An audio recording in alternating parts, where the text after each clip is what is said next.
ҳама чиз тамом шуд. акнун ки будани маро медонад?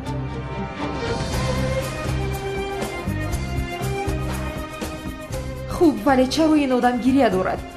маро пайдо кард охир. чаро ҳоло ҳам нақш мебозад?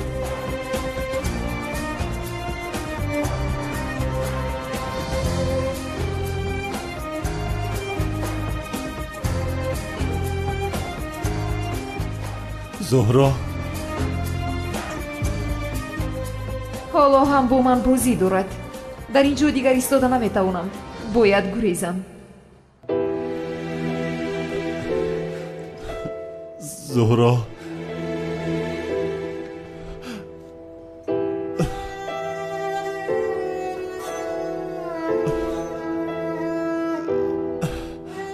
чаро худатро аз ман пинҳон кардӣ?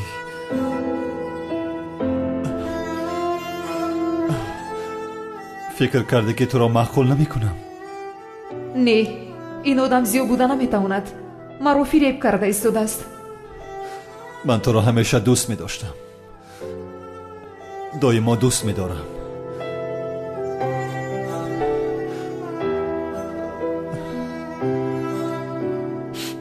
дигар ҳаргиз ҷудо намешавем.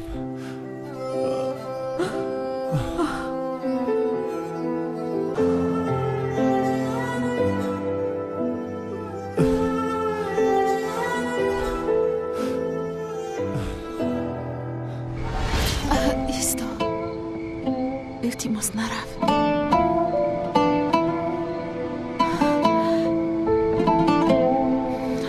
туро дӯст медорам.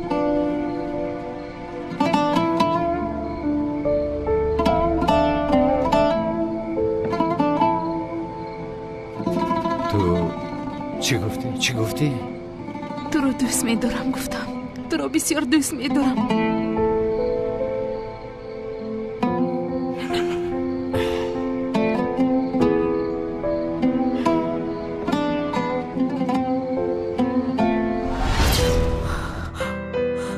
зиё, зуҳроям, зиё. зуҳроям, ман ҳастам. зуҳроям, манам зуҳро. дар ҳақиқат ту ҳастӣ? ман ҳастам. манам.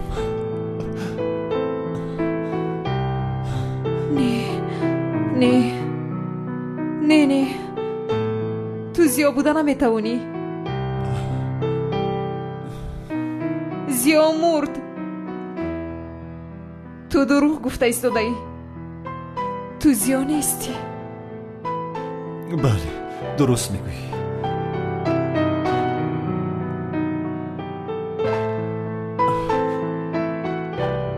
ду сол пеш туро наҷот дода натавонистам. ана ҳамон шаб ман мурдам.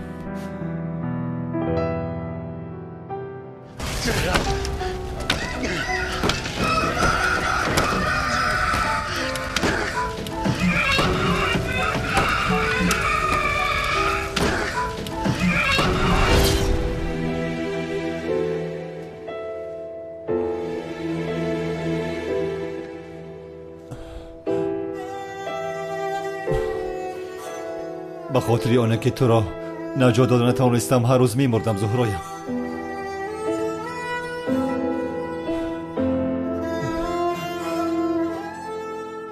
вале аз нав таваллуд шудам. туро дигар ҳаргиз раҳо намекунам. зиё, зиё, зуҳро, зиё. зуҳроям, дигар ҳеҷ кас туро аз ман ҷудо карда наметавонад. иҷозат намедиҳам ки туро аз ман гиранд, ягонаи ман.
он вақт маро наҷот надодӣ ҳа? аз пушти ту маҷбур шудам ки чеҳраамро иваз кунам.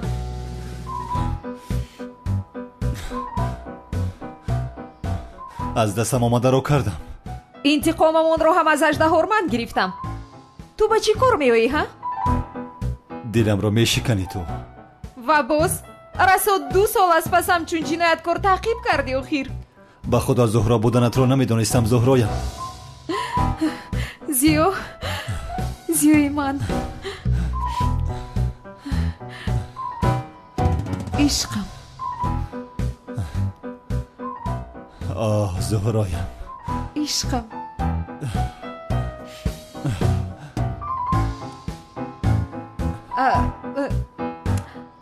як лаҳза исто. охир ту ба зиё ҳеҷ монандӣ надорӣ? чӣ кор кунам? гӯё ту ба зуҳро бисёр монанд ҳастӣ. охир ту дар ҳақиқат ҳеҷ монандӣ надорӣ? ё ки ишора дорӣ ки чеҳраи навамро маъқул накардӣ? не, ман ин хел гуфтан намехостам. аммо чӣ медонам? магар дигар аз ман хушад намеояд? ин хел мешавад магар? маро аз зиё ҳамеша хушам меояд.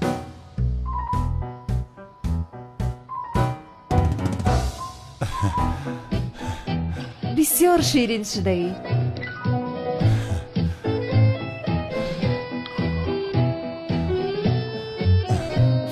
вале одам каме монанд мешавад, яъне бас аст охир. кофист, кан инҷо биё. ё худоя тавба, гапро дароз кардем. монанд набошам нестам охир. ман калдакилас ҳастам. чаро ин қадар фишор меорӣ? шуд, тамом, асабӣ нашав. не, яъне ман дар бораи чеҳраи нави ту ягон гап нагуфтам ку. як лаҳза. чӣ шудааст ба чеҳраи нави ман? бисёр бад шудааст. чӣ гуфтӣ ту? охир шӯхӣ кардам. бисёр ширин шудаӣ, бисёр зебо шудаӣ. дурӯғ нагӯй, росташро бигӯй. маҳқулам накардӣ. охир чеҳраи нави ту муҳим нест? бисёр якрав ҳастӣ. охир ман чеҳраи туро не, дилатро дӯст медорам. дилатро. диламро дӯст бидору, вале чеҳраамро не. не, ягонам. ба ин маъно не охир. ту чеҳраи оламро дӯст медорӣ? кӣ? олам. чӣ алоқае дорад ин? охир чеҳраамро иваз кардам гуфта бояд ба ман хиёнат мекардӣ ҳа? чӣ мегӯӣ зуҳро? дар ҳоле ки ман баъд аз чеҳраамро иваз кардан ҳатто ба ягон мард нигоҳ накардам. ман ҳам ба ягон духтар нигоҳ накардам. дурӯғ нагӯй, оламро нигоҳ кардӣ. оламро нигоҳ накардам. оламро нигоҳ накардам. ё худоё тавба, он зайнаб аст ку, духтари бешарм. он бешарамро мешиносӣ? ӯ ба ман рашк барад, гуфта ба олам дӯстдорӣ мекардам, бозӣ мекардам ба ӯ. фаҳмидӣ? вагарна дар дили ман танҳо ва танҳо ту будӣ. инро бидон ишқам. аблаҳ, зайнаб ман ҳастам. зайнаб ту ҳастӣ? шуд, тамом. агар зайнаб ту бошӣ, пас бидон ки ман ба зайнаб хиёнат накардам азизам. ханда накун охир. чаро? ба ман монанд нашудаӣ. ба ту монанд нашудам? мо туро ҳам медонем хонум. бубин, асабӣ шудам. ту аз рӯзи аввале ки муродро дидӣ, аз пасаш дур намешудӣ. чӣ гуфта истодаӣ ту? чӣ мегуфтам боз? ҳайрон мешаваму хайр. асабӣ намешавам. охир мурод ман ҳастам ку, ту аз паси ман давидӣ. худамро бо худам хиёнат карда, чизе намешавад, яъне мушкиле нест. ханда накун охир. ба рости ҳамин хел шуд? нақл кунам. кан инҷо биё.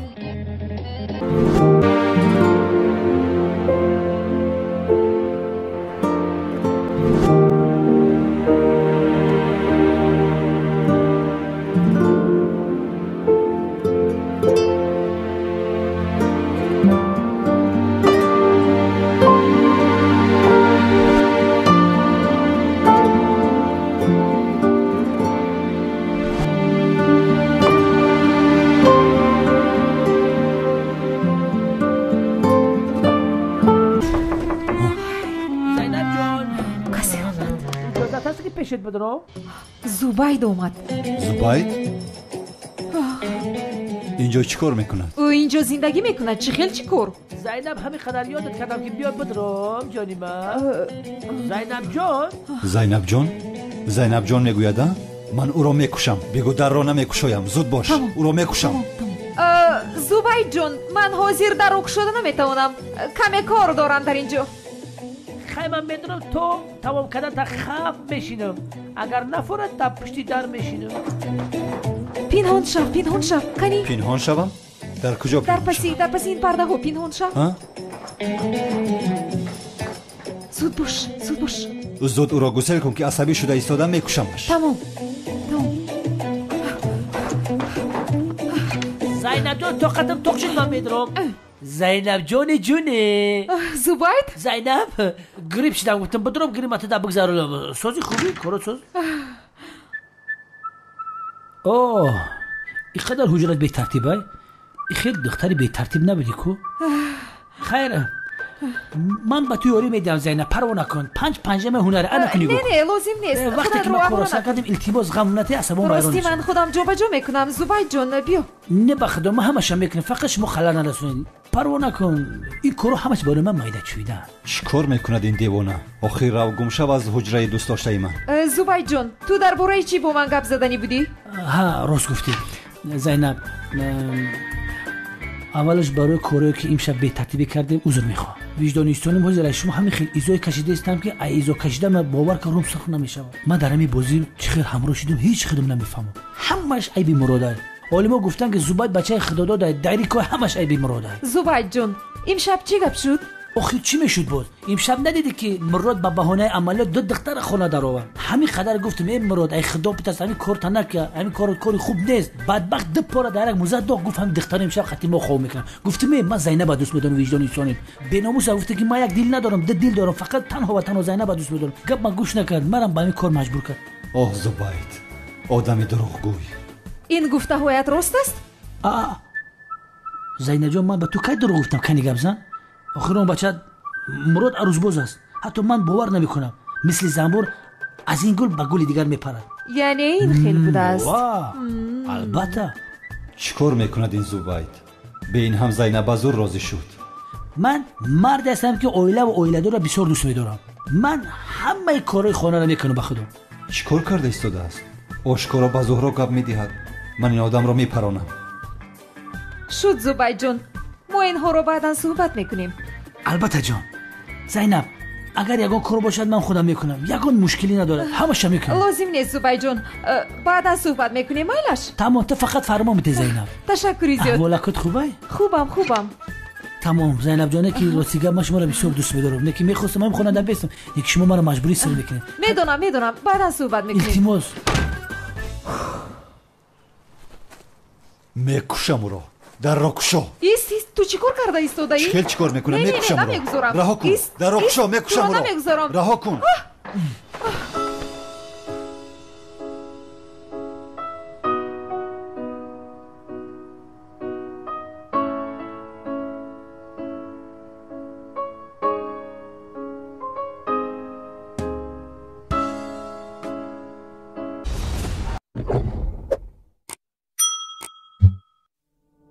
Gizem, Ölmek istemiyorum Hicabi. Kurtar beni. Gizem. Hadi uyan artık. Bırakma beni Hicabi. Gizemcim, seni hiç bırakır mıyım? Bak yanındayım, hadi uyan. Ne kadar ömrüm kaldı Hicabi? Fesubhanallah. Olur mu öyle şey Gizem? Hadi kalk uyan. Nasıl uyanayım Hicabi? Öldüm ben. Akıncı'nın yüzünü gördüm bir kere. Ya batıl inanç o. Yani Akıncı'nın yüzünü gördün diye ölmen mi gerekiyor? Tövbe yarabbim, olur mu öyle şey? Kimin ne zaman öleceğini ancak Allah bilir. Gizem, hadi uyan. Gizem. Hicabi? Hicabi sen niye maskeni çıkarıyorsun ya? Sen beni öldürmek mi istiyorsun? Hem Akıncı olduğunu benden gizliyorsun hem de beni öldürmek istiyorsun. Sen benden kurtulmak mı istiyorsun Hicabi? Ne çabuk benden sıkıldın Hicabi? Yoksa sen artık benden hoşlanmıyor musun Hicabi?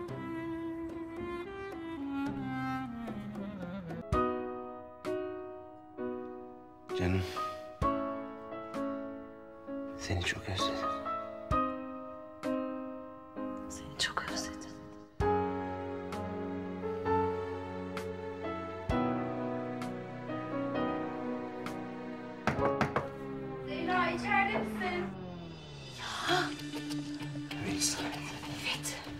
Sırası mı abi şimdi ya? Allah Allah, çabuk meşgulüm de şuna. Tamam.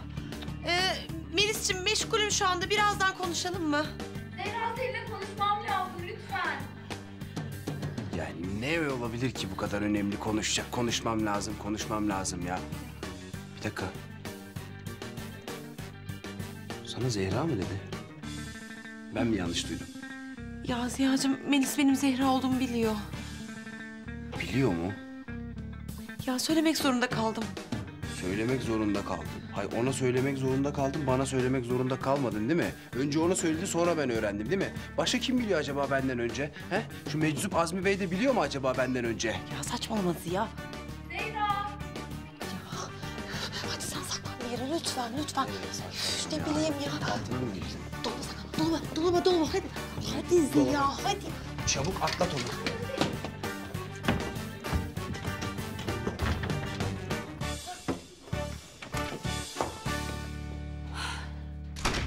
Zehra. Benim seninle konuşmam lazım. Ya tamam canım geçti. Zehra, lütfen ne olur bana her şeyi anlat. Ya sen oradan nasıl kurtuldun benim aklım ermiyor. Yüzün nasıl değişti? Ya maskeli kız ne ara oldun, nasıl oldun?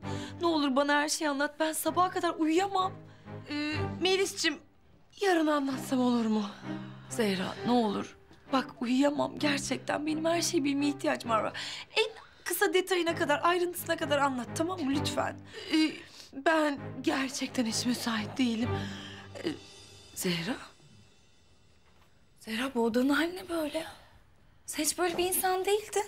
Aa, bak şunları toplayalım birlikte. Sonra bana anlatacaksın tamam mı her şeyi? Ya gerek yok, ben yaparım. Sen de bir ses duydun mu? Yo duymadım. Ah dışarıdan gelmiştir, çok ses var dışarıda. Ya bak Zehra çok dikkatli olmalıyız tamam mı? Murat komiser senin peşinde. Ha biliyorum Melis'ciğim. Ya adam inatçının teki çıktı sürekli maskeli kızı soruyor. Ya aynı rahmetli Ünsal eniştemiz gibi. O nasıl kafayı kertenkeleye taktı? Bu da maskeli kıza taktı. Biliyorum. Murat gerçekten onun kafası hiç şey değil, biliyorum Melis'ciğim. Tamam ama yine de çok dikkatli olalım tamam mı? Her an karşımıza çıkabilir. Melis'ciğim ben toplarım. Ya tamam ben bunları koyayım dolaba sen şu arkadakileri topla hadi. Melis'ciğim gitme. Dolaba gitme, dolaba gitme. Ya topla işte onları hadi. Açma.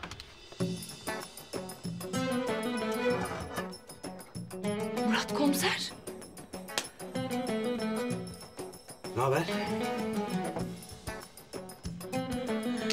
Eyvah yakalandık. Merak etme Melis'ciğim, ben halledeceğim. Pis sapık, senin orada ne işin var?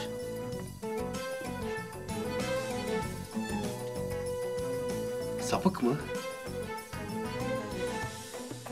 Sen benim dolabıma gizlenip de ne yapmayı amaçlıyorsun pis sapık? Gizlenip mi? İyi de dolabına beni sen soktun ya. Ya bir de iftira atıyor ya, sapığa bak sen. Sapık mı? Bir dakika ya. Bir dakika, olmaz öyle. Sen soktun beni odana. Dolabının içine de sen soktun, odana da sen soktun. Ya bir saniye ya ne oluyor burada? Ya Zeynep'ciğim Murat komiser ne diyor? Gerçekten o dolaba sen mi soktun? İftira atıyor Melis'ciğim. Vallahi iftira değil Melis. O dolaba gir dedi, ben de girdim dolaba. Nasıl ya? Zeynep gerçekten Murat komiseri dolaba sen mi soktun? Ya Melis'ciğim bana inanmıyorsun da şu adama mı inanıyorsun? Allah aşkına şunun tipine bak, hiç güvenilir bir adam mı bu? Vay be. Demek şimdi böyle oldu ha? Az önce seni çok özledim diyordun bana.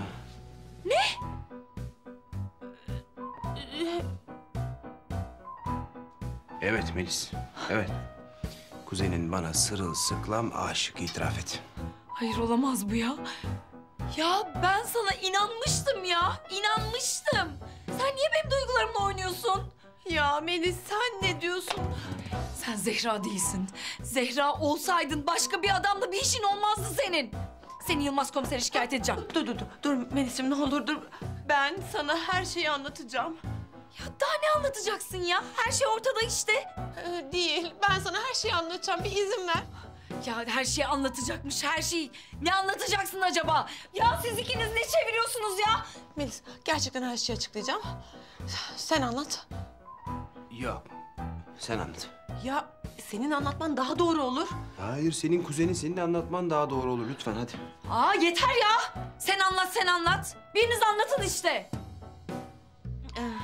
Melis'cim, ben teknik olarak Ziya'yı hiç aldatmadım. Öyle mi canım? O zaman bu adam kim? Ziya mı? Ya sen benimle dalga mı geçiyorsun? Aslında evet, yani tam da göründüğü gibi Murat komiser eşittir Ziya. Evet Melis'ciğim, Ziya ben. Merhaba, nasılsın? Pardon. Merhaba. Ne haber? Siz benimle dalga mı geçiyorsunuz? Yo, hiç dalga geçmiyoruz. Şimdi Melis'cim şöyle olmuş. Hani ben yüzleşme operasyonu geçirdim ya. Aynı operasyonu Ziya da geçirmiş. Ben de bunu tam olarak şimdi öğrendim. Yani sen kapıdan girmeden tam önce öğrendim onu. Ziya. Zehra. Ziya. Zehram. Ay yok. Ay bana bir şey. Bayıldı. Alıştıra söylemiyorsun ki. Pat diye Ziya dedin, bayılttın kızı ya.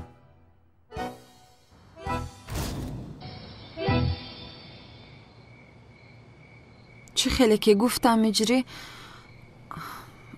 бо ту хонадор намешавам. пештар ҳам гуфта будам. бо шахсе ки полис аз пасаш аст зиндагӣ карда наметавонам. ман бе ту буда наметавонам, Санам. ин корро ба ман накун. ман мехоҳам ки бо ту хонадор шуда оилаи зебо барпо кунем. шуд ин хел бошад, ин танҳо як роҳ дорад. ин либосҳоро бароварда дигар ҳеҷ вақт намепӯшӣ. дигар ҷанговар намешавӣ ҳиҷрӣ. ҳамин хел полис ҳам туро ҷустуҷӯ намекунад. қавл медиҳӣ ҳиҷрӣ?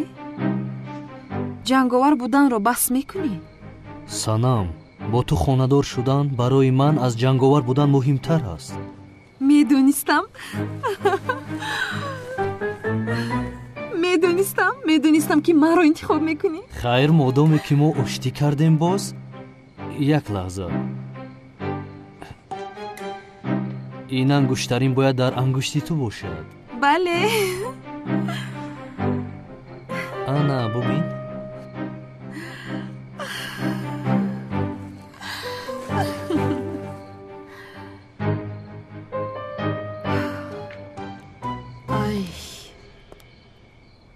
ин канъони девона ба домодам ягон кор кунад.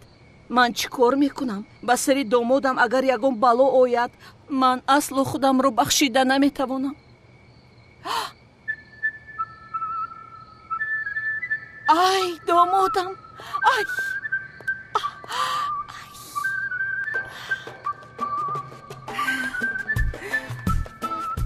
дигар ҳеҷ вақт ҷудо намешавем, ҳа ишқам? иншоллоҳ дигар ҷудо намешавем. ай, ана ин гапи дигар. ниҳоят духтари ман фаҳмид ки одами хубу дуруст ҷанговар аст. ё худоё, шукри зиёд ба ту мекунам. духтарам ҳиҷриро не, ҷанговарро дӯст медорад.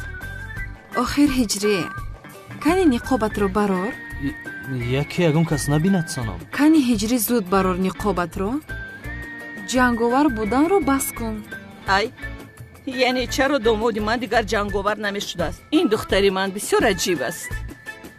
ай, хайр майлаш, ман баъдан бо домодам гап мезанам, ӯро хуб розӣ мекунам, гапи маро мегирад. бикаш ниқобатро охир, дигар инро напӯш.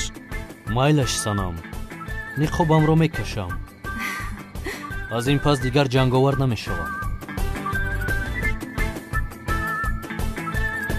ай, якум бор чеҳраи домодамро мебинам.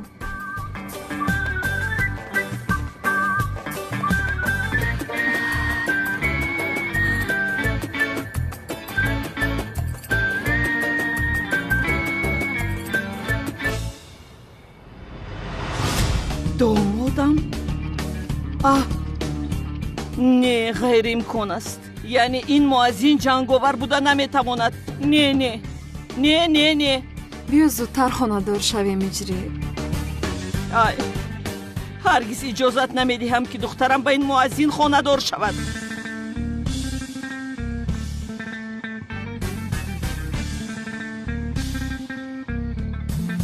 یا خدایا در این نیست شب کی باز زنگ زدیستن؟ الو؟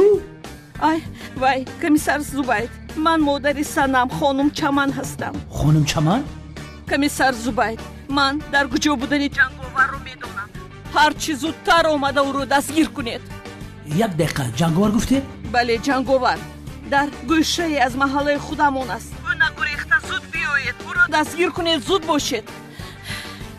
جنگاور این بار از دستم خلاص نمیشه. از پس تو باز کلت کلاس رو هم دستگیر میکنم. هر دویتون رو میقبم با همین دمشنیک در سرتون همین خیل میزنم که تو پس گفتنم.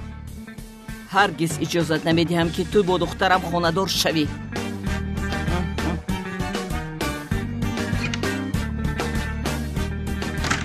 الو مهراب، با دقت گوش کن مرا. یک خبر مهمی رسید که این حال جنگاور در پشت بازار میرگان قرار داره. یک گروه رو با سردار انس سوراب زود به اونجا روان کن. مهراب با دقت باش، تو بازید برادر. Hadi Melis. Ay Başarabilirsin. Melis'ciğim iyi misin? Ya ben de akıl mı bıraktınız ya? Bana bakın. Siz ikiniz beni kandırmıyorsunuz değil mi? Ya haklısın, her şeyi çok hızlı öğrendin. Melis'ciğim istersen seni odana götüreyim ha? Melis, bu öğrendiklerini kimseyle paylaşmazsın değil mi? Ya ben ne öğrendim ki? Sen Zehra, sen de Ziya'sın öyle mi? Buna kim inanır ki?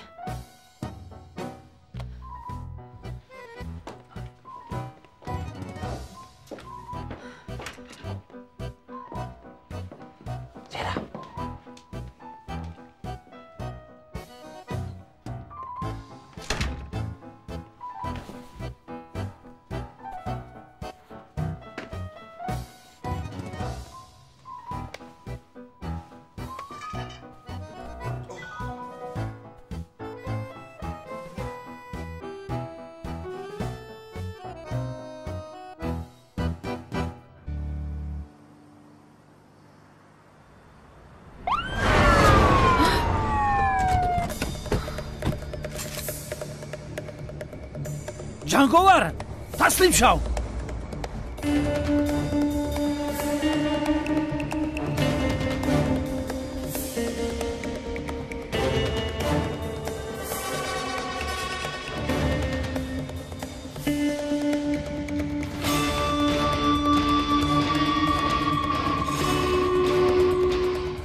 هجری؟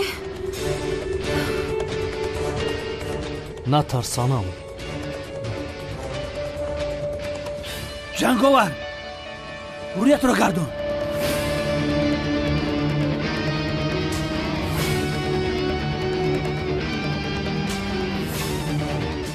هم مردک رو تی طرف بگردون.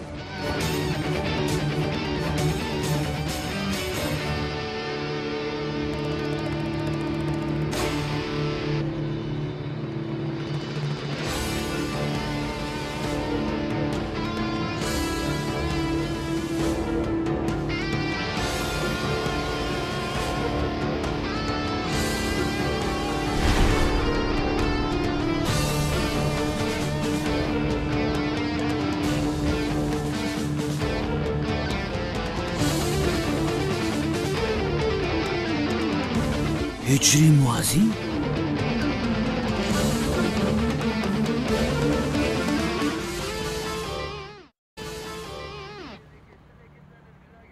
Hicabi.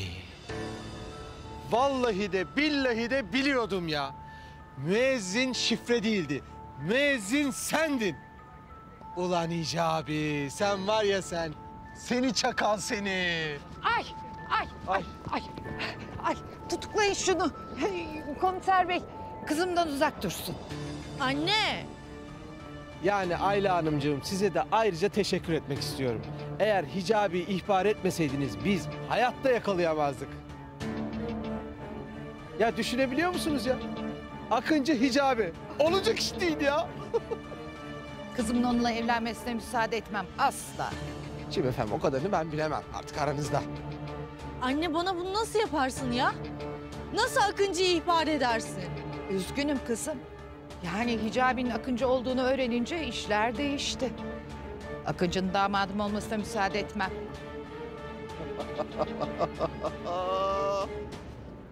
Hicabi efendi.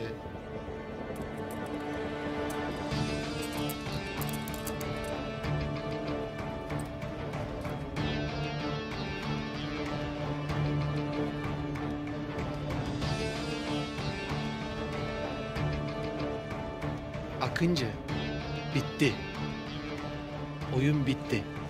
Final. Buraya kadar. Bırak. Hadi abi. Hadi abi. Götürün bunu. Hadi abi. Hadi. Hadi Akıncı. Ya hadi. Hadi abi. Şimdi Ayla Hanımcığım siz de benim arabaya geçin. Ben de geliyorum. Hadi Gizemciğim. Gizem. Hadi. Hadi Gizem. Arkadaşlar hadi. Hadi Akıncı. Bırak romantiği. Geç oldu. Hadi abi götürün.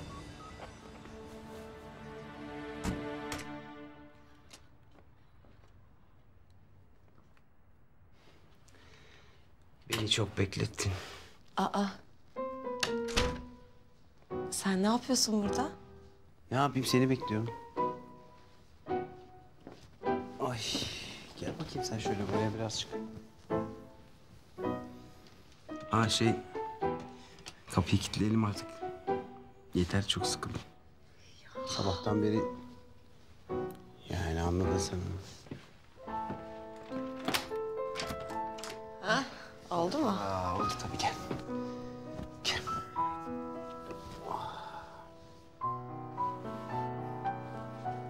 Çok özledim seni.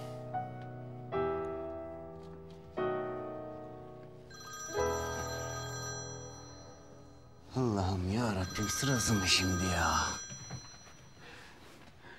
Yılmaz. Rahat yok. Adam kabus. Adam kabus. Efendim Yılmaz. Ya oğlum neler oldu neler lan? Ne olduysa oldu oğlum ya. Allah Allah. Gecenin körü niye arıyorsun beni rahatsız ediyorsun ya? Oğlum uzun zamandır peşinde olduğumuz suçluyu yakaladık. İyi Yılmaz tamam aferin bravo sana. Getireceğim ben plaketini yarın sana. Hadi öpüyorum görüşürüz hadi bay bay. Bir dakika oğlum. Ha kimi yakaladığımı sormayacak mısın? Tamam Yılmaz tamam. Kimi yakaladın? Hadi söyle de kapat telefonu uyuyalım artık. Oğlum Hicabi'yi yakaladık Hicabi. Hicabi'yi mi yakaladın? Tabii oğlum Hicabi'yi yakaladık. Yılmaz sen kafayı mı yedin oğlum? Ha? Hicabi'yi niye yakalıyorsun? Ha? Manyak mısın sen? Niye yakalıyorsun Hicabi'yi? Üyesin adamı niye yakalıyorsun sen ya? Bırak onu çabuk sal evine gitsin adam. Ah ulan ah. Ortak bu Hicabi var ya hepimizi çok fena keklemiş oğlum. Ne demek istiyorsun Yılmaz?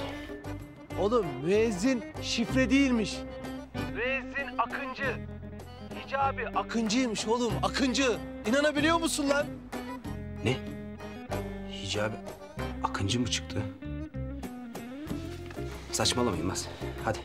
Hadi hemen Hicabi'yi bırakıyorsun tamam mı? Hadi salıyorsun çabuk. Hızlı hızlı. Bak şimdi biz emniyete gidiyoruz tamam mı? Sen de bu tarihi anı kaçırma derim. Hadi atla gel. Hadi görüşürüz. Hadi arkadaşlar hadi. Hayır. Alo. Yılmaz. Alo. Yılmaz.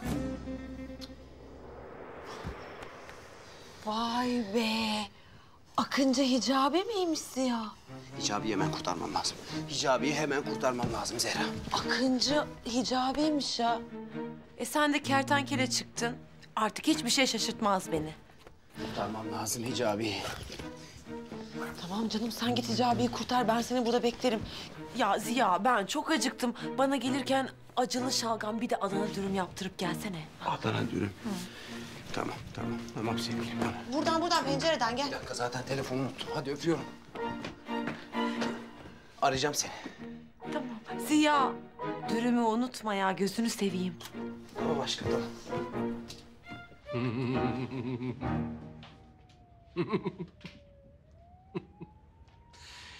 Ne oldu Akıncı? Öyle oturuyorsun orada. Nasıl yakaladım ama seni? Tam böyle aksiyonun içinde ensene bindim. Ayla Hanım. Vallahi size de teşekkür ederim. İhbarınız olmasaydı ben Akıncı'yı yakalayamazdım yani. Ay rica ederim Yılmaz komiser. Tek isteğim kızım Hicabi ile evlenmesin. Ben başka hiçbir şey istemiyorum. Hiç endişelenmeyin. En az 20 yıl yer Akıncı. Merak etmeyin Ayla Hanım. Biz Akıncı'yı içeri tıkınca İzem de onu unutur yani. Unutur. Hicabi'yi asla unutmayacağım. Asla. Hicabi. Ne oluyor burada ya?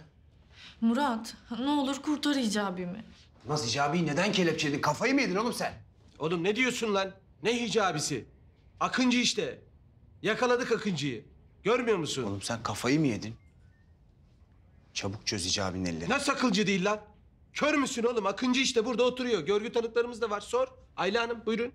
Yani ben kulaklarımla duydum. Kızımla konuşurken ben Akıncıyım dedi. Yanlış duymuşsun anneciğim. Ben öyle bir şey hatırlamıyorum. Bak. Gördün işte Yılmaz. Yanlış bir anlaşılma var burada. Hadi çöz. Hadi abicim çöz Hicabi'nin ellerini hadi. Çünkü elinde hiçbir delil yok. Ayla Hanım'ın şahitlerini de kullanamayız tamam mı? Çünkü Ayla Hanım kızının Akıncı ile evlenmesini istemediği için yalan söylüyor. Yalan söylediği için de Gizem'le Hicabi evlenemez. Ayırmak istiyor onları. Evet evet. Annem hep uydurur zaten. Niye uyduracağım canım? Siz ikiniz kendi aranızda konuşuyordunuz ya hani. Kuruluğun oralarda. Ne konuşmuşuz? Hicabi Akıncı değil tamam mı? Ne demek Akıncı değil lan? Kardeşim. Şş, sen Akıncı değil misin? Delikanlı gibi söyle. Hadi Hicabi. Akıncı olmadığını söyle de hadi gidelim buradan. Nereye bakıyor?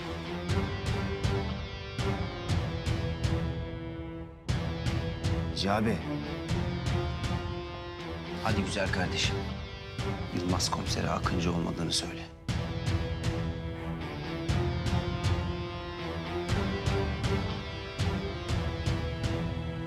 Hadi sen Hicabi.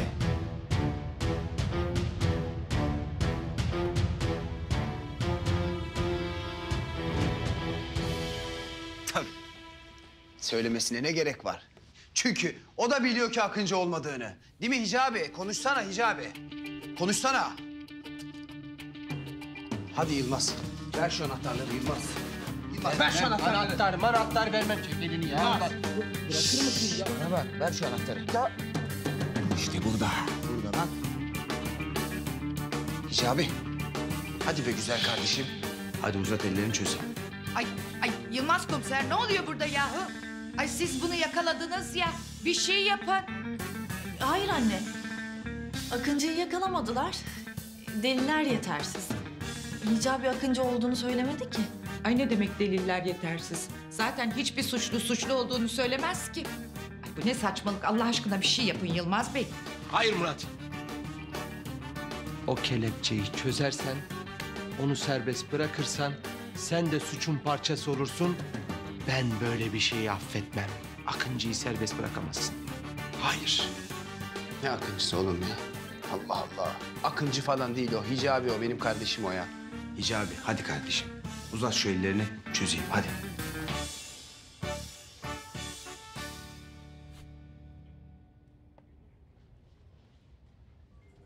Uzatmam. Ne demek uzatmam ya? Hadi uzat şu ellerini. Akıncı ne olursa olsun yalan söylemez.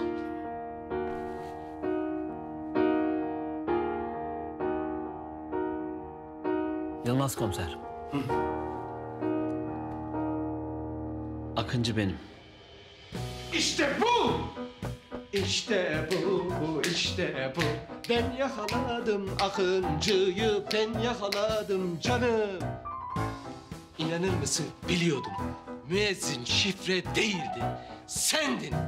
Ben yakaladım. Olayın üstündeydim. Takip ettim. İhbar aldım ve ben yakaladım. Ne yaptın Hicabi sen? Ne yaptın? Kusura bakmayın hocam. Yalan söyleyemezdim. Hicabi bana bunu nasıl yaparsın ya? Gizem. Akıncı asla yalan söylemez. Üzgünüm. Ay Allah'ım şükürler olsun ya Rabbim, sonunda Hicabi'den kurtuldum. En az 20 yıl yer. Yemezse yanına yatar. Oh, umarım diyette değilsindir. 20 yıl yahu. Ömür yetmez. Hop hop hop bir dakika ya. Nasıl 20 yıl ya? Ne yaptınız? Adam mı öldürdü bu ya? En fazla 2 yıl. 2. Ne? 2 yıl mı? Oh be, 20 yıl değil en azından. Sevgilim, sen merak etme. Ben seni 2 yıl beklerim. 2 yıl mı? 2 yıl mı? En az 20 yıl yer ya. Saçmalama ya. Ben hukuk biliyorum. En fazla 2 yıl. 20 yıl. 2 yıl yer en az. 20 yıl yer oğlum. Ulan ben bu işi biliyorsam en fazla 2 yıl yer bu adam. 20 yıl. Ne oluyor burada? Amirim. Ben Akıncı'yı yakaladım. Murat yakalayamadığı için çamura yatıyor. Aramızda böyle tatlı bir çekişme var. İşte burada. Kendisi oturuyor öyle efendi. Hicabi? Ne saçmalıyorsun Yılmaz? Hicabi'den Akıncı mı olur? Amirim Akıncı kendisi. Görgü tanıklarım var. Yeminle diyorum ya Akıncı. Ensesinden yakaladım. Olay mahallinde suç üstünde yakaladım ya. Murat? Doğru mu oğlum bu?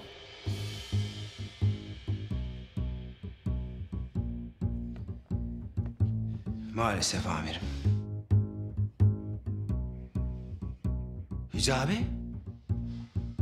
Kalk ayağa kalk ya. Buyurun amirim.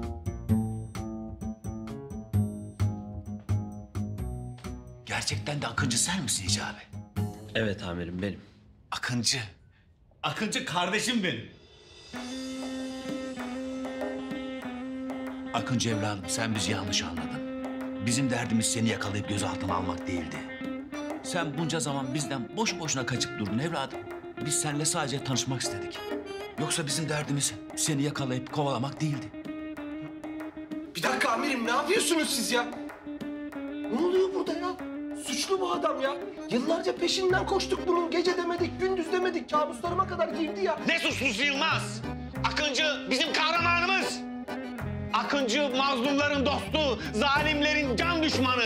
Akıncı yolda kalanın, darda kalanın tek dostu. Akıncı bir halk kahramanı lan! Ya halk kahramanı da biz bu adamı 2 yıldır sabah, gece, gündüz kovalıyoruz amirim ya. Biz neyin kahramanıyız ya? Ben neyin kahramanıyım ya? Ben amirim ya. Perişan oldum, ailemi göremedim ya.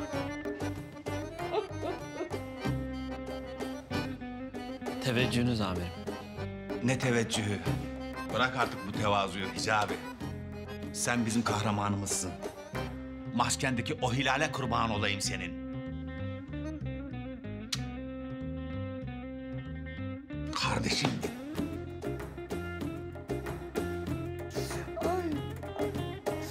Canım benim. Derhal çöz Akıncı'nın ellerini. Ya kusura bakmıyorsun Akıncı bak. Hiç olayları kişisel algılama. Biz de işimizi yaptık. Öyle darılmak, gücenmek yok. Seviyoruz biz seni. Olur böyle şeyler Yılmaz komiser. Akıncı. Alnındaki hilale ben de kurban olayım. Gel bir öpeyim seni alnından. Darılmak yok. Tamam. Kişisel alma sakın hiçbir şey. Sakın. Ay ne oluyor Allah aşkına, bana bir izahatte bulunun. Ne oldu anneciğim? Biraz önce gülüyordun ama. Bak, son gülen iyi gülermiş. Bu arada ne içersin Akıncı kardeşim? Amirim ben zahmet vermeyeyim, sağ olun. Ya ne zahmeti? Buraya kadar gelmişsin. Hiç öyle şey olur mu? Madem öyle o zaman ben bir açık çayınızı içerim. Yılmaz oğlum, koş 2 tane çay kap. Benimki de demli olsun. Yılmaz. Bana da bir orta şekerli Türk kahvesi. Hadi abiciğim. Hadi abi. Bana da bir markido sade. Ay madem öyle ben de bir karamel macchiato alayım. Vay be. Demek Akıncı sensin. Senin Akıncı olmana çok sevindim. Sen dini bütün, ehli müslim, dürüst, cesur. Senin gibi bir kahramana gerçekten ihtiyacımız vardı. Eyvallah Yılmaz'cığım. Suyunu koymamışsın ama idare edeceğiz artık. Bundan sonra önemli operasyonlarda senin de katkılarını bekliyoruz Akıncı. Teşekkür ederim abim. Seve seve. Emniyet teşkilatının emrindeyim efendim. Yılmaz, senin de bilmeni istiyorum. Akıncı kardeşimiz bundan sonra bizimle birlikte olacak. Bizimle birlikte olacak derken yani... Evet, şöyle söyleyeyim.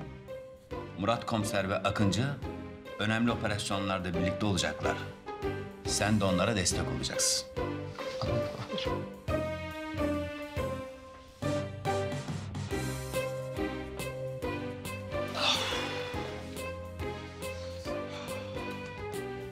Tabii ki amirim, ne demek? Beraber iyi bir takım olacağımıza inanıyorum ben de. Bana böyle bir imkan verdiğiniz için Allah sizden razı olsun amirim. Ne demek Hicabi? Sen bizim veli nimetimizsin. Artık evlenmemizin önünde bir engel kalmadı değil mi Gizemciğim? Madem ki Akıncı olduğunda gözaltına alınmayacaksın, o halde Akıncı olabilirsin Hicabi. Böyle bir damadınız olduğu için gurur duymalısınız Ayla Hanım.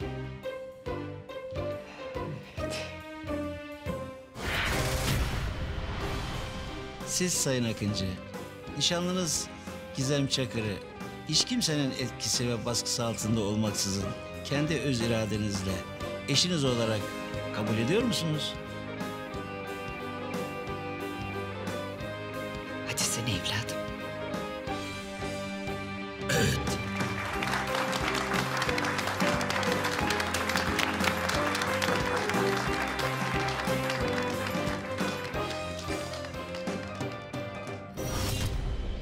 Bu arada şunu da unutmadan söyleyeyim.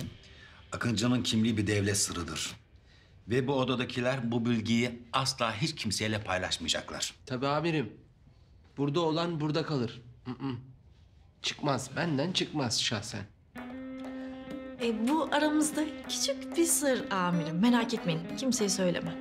Ay başıma gelenler. İyi, o zaman anlaştık. Amirim, her şey için teşekkür ederim. Çaylarımızı da içtik. Siz daha fazla rahatsız etmeyelim. Bize müsaade. Estağfurullah Hicabi, ne demek? Geç kardeşim, geç.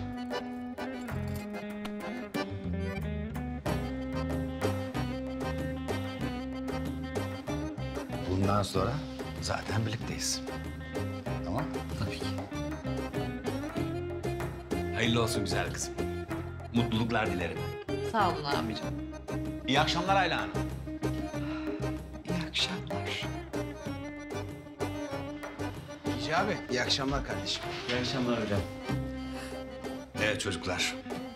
Bundan sonra çok daha güçlüyüz. Ne de olsa artık Akıncı da bizimle. Evet amirim. Bundan sonra kimse bizi yıkamaz. Akıncı, ben sahadayız. Suçlular korksun bizden amirim bu saatten sonra. Yılmaz ve Akıncı. Ya da Akıncı ve Yılmaz. Güzel. Yürürüz biz buradan. Yürürüz. Oğlum aram buran oynamasın. Döneklik yapma. Ne diyorsun oğlum sen ya? Benim içimde her zaman Akıncı'ya karşı bir sevgi, sempati vardı. Ama biraz böyle manipüle edilmem lazımdı. Hadi oradan be. Biz niye göremedik hiç? Döneksin oğlum işte. Bal gibi döneksin. Şunun ağzının ortasına çarparım. Sus artık sen, yeter. Gel. Abi, dosya şimdi emniyet istihbarattan geldi. Tamam, sen çıkabilirsin. Amirim hayırdır? İkisi de yaşıyormuş. İkisi de derken? Kertenkele ve Zehra. Ne? Olaya bak. Ben biliyordum amirim. Söyledim. Söyledim sana 100 defa. Kimse inanmadı bana amirim. Biliyordum. Olaya bak.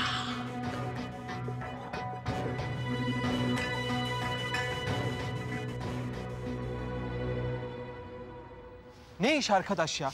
Hicabi'nin Akıncı çıktığı şokunu üzerimden atamadan Zehra ile kertenkelenin yaşadığını öğreniyorum arkadaş. Ama ben sana demiştim, ben sana dedim. Tamam mı kardeşim? Bu maskeli kız Zehra Şanlı, ay yıldızlı adam da kertenkele diye. Ama sen bana hiçbir zaman inanmadın. Ya o değil de şimdi emniyet müdürü diyor ki gidin bunları yakalayın getirin. Ya yakalayın getirin en kısa sürede de nasıl yakalayıp getireceğiz? Acaba diyorum ki bu senin müezzin Akıncı bize yardımcı olur mu? Gerçi benimki de soru. Akıncı müezzin niye bize yardımcı olsun? Niye gitsin Ziya hocasını şikayet etsin, ele versin? Nasıl yakalayacağız birader bunları? Yüzlerini de değiştirmişler. Hayır, ikisi birden yüzünü değiştirmiş. Bari birisi yüzünü değiştirmemiş olsaydı o kanal üzerinden giderdik. Şimdi yüzünü acaba komple mi değiştirdik? Kulak mı aynı, burun mu aynı bilmiyorum ki. Komple yüz mü taktılar buna? Oğlum sen niye konuşmuyorsun lan? Emniyetten buraya gelene kadar ağzını bıçak açmadı ya. Neyin var senin oğlum? Ha? İyi misin? Ne diyeyim ki ben sana Yılmaz? Ha? Ne diyeyim? Allah'ım ya Rabbim ya. Sen bana hiçbir şey deme birader. Öyle mal. Olayları ben çözeceğim.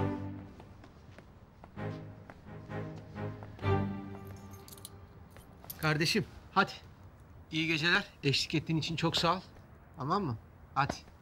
Hadi iyi geceler. Eyvallah. Ne yapacağız şimdi ya? Tam birbirimize kavuşmuşken bu da nereden çıktı?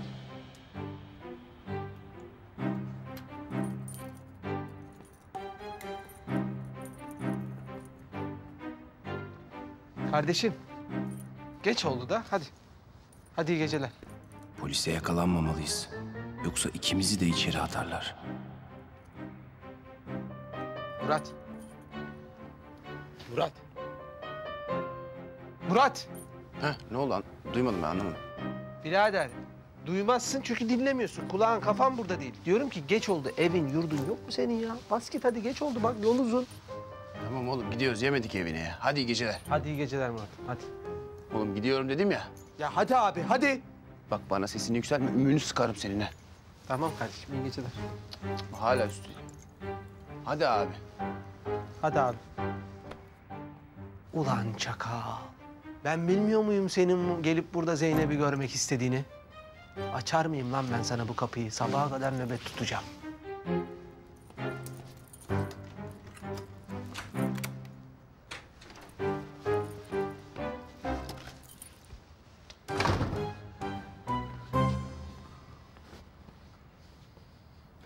Ulan polisin ikimizin de peşinde olduğunu ben Zehra'ya nasıl söyleyeceğim şimdi? Of lan, of! Haydi bismillah.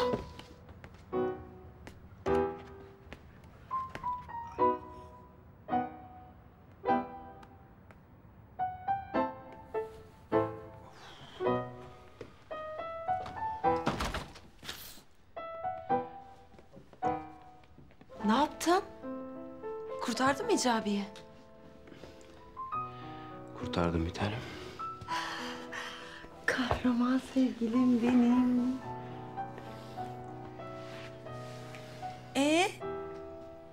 Nerede benim dürümle şalgam? İnanmıyorum ya. Unuttun mu yoksa? Ne oldu Ziya? Bir şey mi oldu? Zehra. Ne oldu Ziya?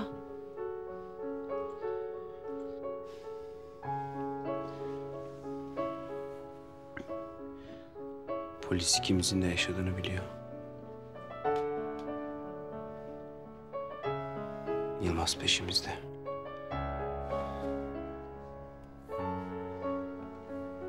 Çok dikkatli olmalıyız bir tanem. Çok.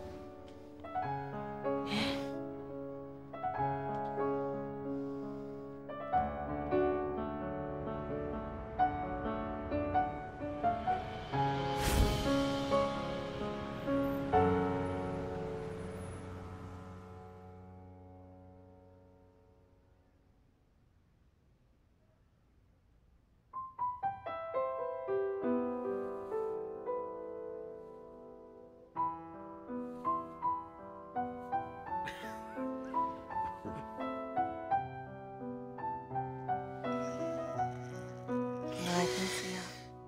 Günaydın Zehra. Elini tutayım. Heh, tamam. Bak şimdi 48 saat uyurum biliyor musun? Vallahi uyurum.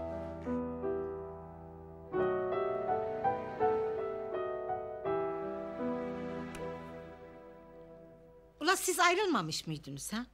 Ne zaman barıştınız da? Yok anneciğim, ne ayrılması? Olur mu öyle şey? Ben Hicabi'siz yaşayamam ki. Kızım. Ha sen ben Akıncı ile evleneceğim demedin mi ha? Bu şimdi yaptığın nedir da? Bu çocuk oyuncağı mıdır?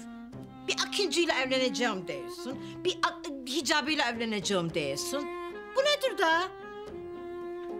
Ulan oğlum, senin Meryem'e yaptığın reva mıdır ulan? Ha? Üzdün kızı. Ben ne yaptım baba? Elini körünü yaptın. Ulan Süslü Aynan'ın kızı Akıncı ile evlenecekti.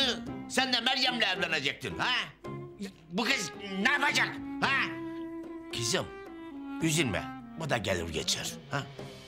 Ya enişteciğim ne üzülmesi ya? Mutluluktan havalara uçuyorum. Akıncı sonunda bana kaldı. Ne? Ben Akıncı'ya vuruldum teyzeciğim. Bundan sonra Hicabi sadece beşik kertmemdir benim. Akıncı'ya mı vuruldun? Evet teyzeciğim. Ulan kızım. Ha biz seninle Hicabi'nin arasını bulmak için bu kadar uğraştık. Boşuna mı uğraştık da? Ay, olur mu öyle şey teyzeciğim ya? Hicabi benim beşik kertmemdir. Dünya ahiret yani. Huy. Hadi kalk. Kalk sarılayım sana. Kalk sarılalım gel.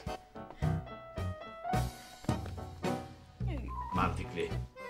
Sana ömür boyu mutluluklar dilerim Gizemciğim. Allah bir yastıkta kocasın inşallah. Amin Jonciğim. Darısı senin başına. Hadi inşallah. Asiye, ha burada neler oluyor? Sami Efendi, vallahi ben hiçbir şey anlamış değilim da. Baba, anne. Hadi herkes mutlu olduğuna göre artık kahvaltı hazırlayalım. Kahvaltıya geçelim ha?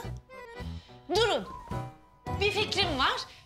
Şimdi hepimiz Zeynep'in kafesine gidelim ve kahvaltıyı orada yapalım. Mantıklı. Olur be kankacığım seni mi kıracağım? Hadi gidelim. Hadi Jonciğim. Hadi. Demek yaşıyor. Biliyordum ya. Yaşadığını biliyordum o sahtekarın. Sahtekar. Sahtekar kertenkele. Sahtekar imam. Gerçek imam benim. Ya baba bir sakin ol Allah aşkına. Yakalayacağız kertenkeleyi. Ya sus, saygısız. Hissediyorum ya. Evet. Hissediyorum o buralarda bir yerde. Kokusunu alıyorum onu. Evet o buralarda bir yerde. Bunu bir yakalayayım var ya. Anında cezasını keseceğim. Mendebur meymeretsiz, sahtekar. Ya babacığım, hem görsen nasıl tanıyacaksın ki adam suratını değiştirmiş. Konuşma saygısız. Ben hissederim. Ben hissederim. Onun kokusundan, onun kötü enerjisinden hissederim onu.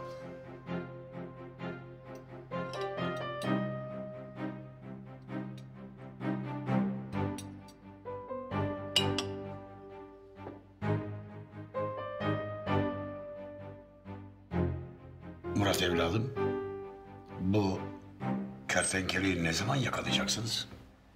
Ne? Kim? Kertenkele. Kertenkeleyi...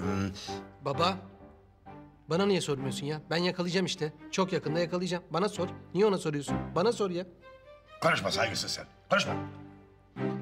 Zehra da maskeli kız olduğuna göre ikisi birlikte takılıyorlar bence. Ulan 1000 yıl düşünsem yemin ediyorum Zehra'nın maskeli kız oldu aklıma gelmez. Onu da yakalayacağız birader. Onu da yakalayacağız. Abi o da suratını değiştirmiş. Onu nasıl tanıyacaksın? Bence bunların ikisi buradan kaçtılar. Yani polis peşlerindeyken neden burada dursunlar ki? Değil mi ama? Yani kuzenim Zehra ve kertenkele kesin yurt dışına çıktılar. Kesin. Bir saniye. Yani şöyle seni dinleyince Melis, kuzenin Zehra ile telefonda görüşmüş gibisin. Görüştün mü? Ne dedi? Nerede şu anda? Bir bilgi vermiştir kesin. Ne dedi? Ne dedi? Telefonla görüştüğünde sana ne dedi? Buradalar mı Melis? Çabuk söyle, buradalar mı? Ya Yılmaz, saçmalama ne alakası var canım? Ben Zehra'yı falan görmedim. Hem görsem nasıl tanıyacağım? Yüzü değişti diyorsunuz. Allah Allah. Melis. Beni dinle. Bak, eğer sen de suçluya yardım ediyorsan suçun parçası oldun demektir. Ha, sonra ben Yılmaz söylemedi, haberim yoktu, suç olduğunu bilmiyordum. Olmasın lütfen. Demedi, deme. Ben burada söylüyorum. İkisi buradalar. Hiçbir yere gidemezler. Diyeceksiniz ki niye? Çünkü bütün sevdikleri burada da onda. Konuşma saygısız. Sen kertenkeleyi yakala. Zehra'nın peşini bırak. Zehra'nın suçu yok. Onu suça kertenkele bulaştırdı. Aşağılık, sahtekar.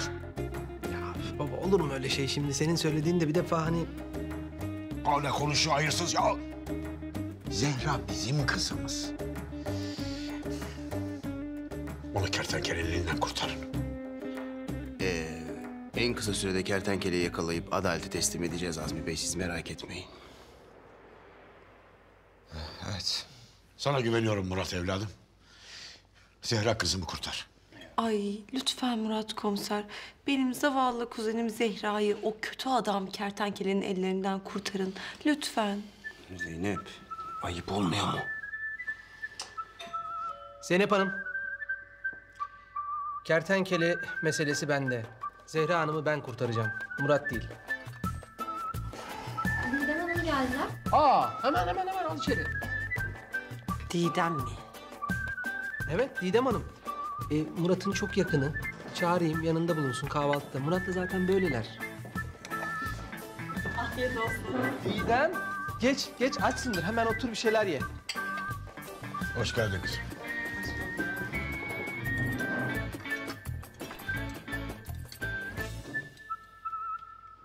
Merhaba Muratcığım.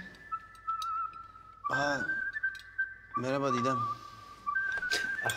Muratcığım mı? Ha? Didem, biz de Zehra ve kertenkele ile ilgili konuşuyorduk. Şu Zeynep'in ölen kuzeniyle sevgilisi dedi mi onlar? Ölmemişler. Yaşıyorlarmış. Ve çok yakınımızdalar. Bütün mahalleliye söyledim. Herkes gözünü dört açsın. Sen de Didem. Böyle bir bakarak ol. Tamam mı? Tamam hiç merak etmeyin siz.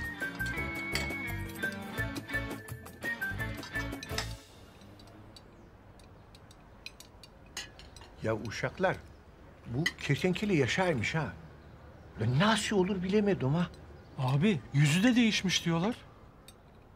Ana, benim derhal kaçmam lazım. Ula yalnız onun yüzü mü değişmiş? Zehra'nın yüzü de değişmiş. Zehra da yaşaymış. Ne? Zehra da mı yaşıyor? Bu Yılmaz komiser var ya arkadaşlar. Dedi ki Zehra ile kertenkeleyi görürseniz muhakkak bana haber verin dedi. Abi şimdi bunlar yüzlerini değiştirdilerse biz görsek nasıl tanıyacağız? Vallahi onu bilemedim. Hicabi, duydun mu Zehra yaşıyormuş. Evet Gizem, ben de çok şaşırdım. Ziya hocam bana öyle söyledi ama... Ziya hocan mı? Murat komiser işte ya. Hicabi, gözün aydın. Ha? Ziya hocan yaşaymış. Ulan Hicabi, ha senin bu öve bitiremediğin Ziya hocan kertenkele midir? O muydu?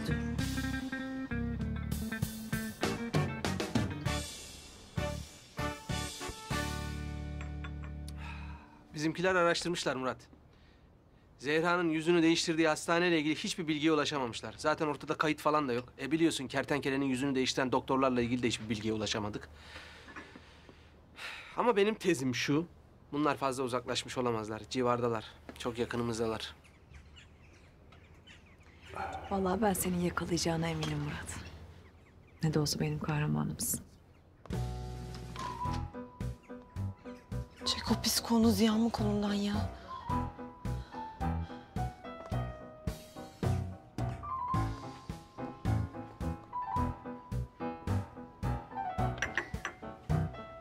Ya gerçekten birbirinize çok yakışıyorsunuz çocuklar. Evlilik ne zaman? Ne saçmalıyorsun? Ne evliliği? Ya Zeynep bunlar var ya birbirlerine çok yakışıyorlar ya. Bence hemen evlenmeliler. Çok geciktirmemeliler yani. Ne?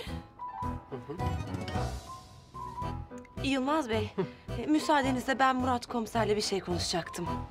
Evet. Zeynep. Benimle de konuşabilirsin Zeynep. Gel bakayım. Gel bakayım diyor hala ya. Bittin oğlum sen. Ben ihaneti asla affetmem. Ya ne ihaneti ya? Saçmalama. İki gözüm önüme aksın ki öyle bir şey yok. Ne yapıyorsun? Ya yeter be. Hayret bir şey ya. Bağırtıyorsun beni insanların içinde ya. Cık, cık, cık. Benim Zehra'm böyle değildi. Sana ne oldu? Sen değiştin çok ya. Böyle değildin sen. Benim Zehra'm bana bir fiske bile vurmazdı. Ah Zehra'ma. Nerede o eski Zehra'm? Ne dedin sen? Eski Zehra'm bana kıyamazdı ya sen. Neyse. Eski Ziya da benim üstüme gül koklamazdı. Yeter be. Keşke Zehra'm sen değil de Didem olsaydı ya. En azından dayak yemezdim ya. Yeter ya. Keşke Ziya sen değil de Yılmaz çıksaydı. Bir dakika. Ne dedin sen?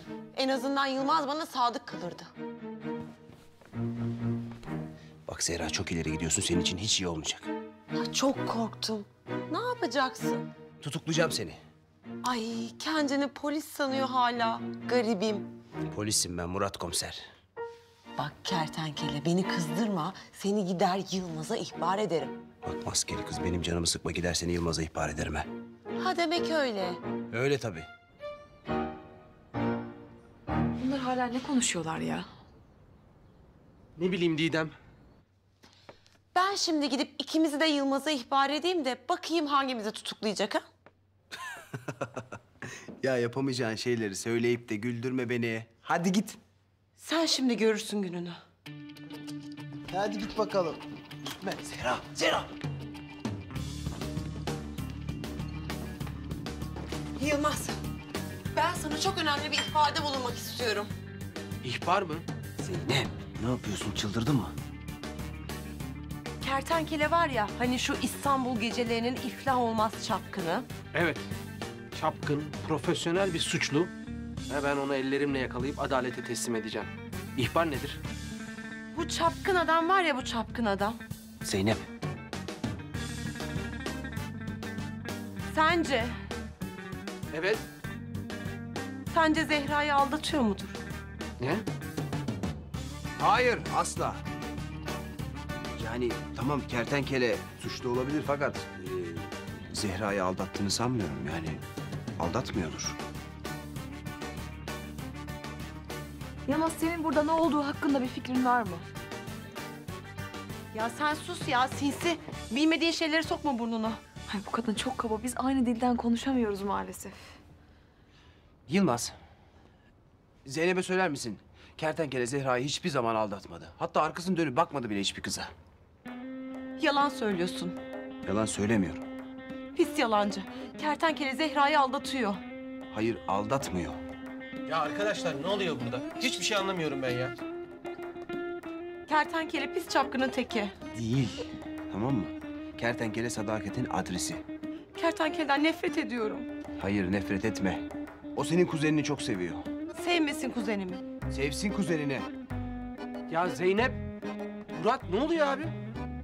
Kertenkele yüzünden burada kavga ediyorsunuz ya.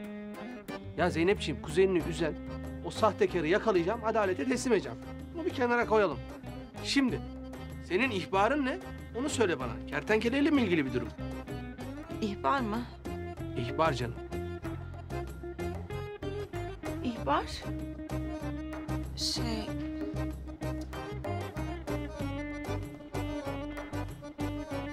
Yılmazcığım, bu Murat komiser çok çapkın bir adama benziyor. Siz ona benzemeyin, tamam mı?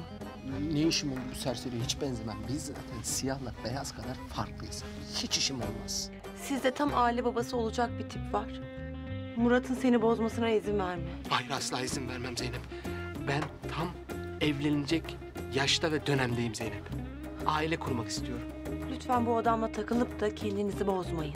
Ne takılacağım ben bu zibidiyle? Ben bambaşka bir adamım Zeynep'ciğim. Asla takılmam ben Murat'la. Hop! Ayıp olmuyor mu Yılmaz? Sussana oğlum, kıskanç. Evet Zeynep'ciğim, devam edelim. Bu adamda tam eğlenilecek kızlarla gezecek bir tip var. Doğru bir gözlem. Evlenmekte falan gözü yok bunun. Yok, nerede? Geçti bundan. Evet. Siz de tam evlenecek tipte bir adamsınız. Aynen. Ben çok hazırım Zeynep. Ben çok hazırım. İyi günler Murat Bey. Hop, bir dakika. Bir dakika ya, öyle laf sokup gidemezsin. Bir dakika, ne oluyor? Murat! Murat gelsene. Duydun mu? Kendime evlilik teklifinde bulunmuş gibi hissediyorum. Allah'ım ben. Ya saçmalama Yılmaz. Bir dakika ya. Zeynep sinyal yaptı, görmedin mi oğlum? Bana evlilik teklifi yap der gibiydi ya. Edeyim mi evlilik teklifi? Ne diyorsun? Zeynep!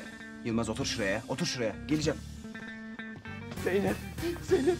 Zeynep bana sinyal yaptı. Yani evlenme teklif etti. Yanlış mı duydum? Doğru. Evlenme teklif etmeliyim. Ay çok mutluyum. Çeyizin benden. Tamam.